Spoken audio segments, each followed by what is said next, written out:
পাণ্ডবীর চরমনাই গত 2 বছর আগেও শেখ মুজিবের নাম বলতে বলতে গলা শুকিয়ে ফেলতেন।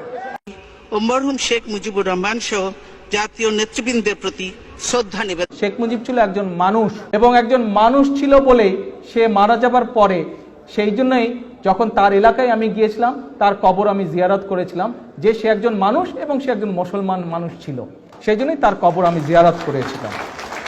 আমার খুব খারাপ লেগেছে যখন আমি দেখেছি বিজয়ের স্মরণের সামনে শেখ মুজিবুর রহমানের যে মূর্তিটা ছিল, দেখি অসংখ্য মানুষ সেই মূর্তিকে দড়ি বেঁধে টেনে হিঁচড়ে ফেলে দিচ্ছে।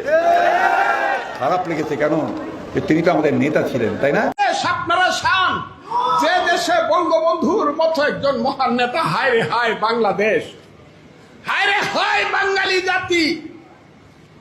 একটা লোক জীবনের যৌবন কারাগারে কাটিয়ে ফাঁসির মঞ্চে গিয়ে বাঙালিকে শিখিয়েছে তুমি কে আমি কে, বাঙালি বাঙালি।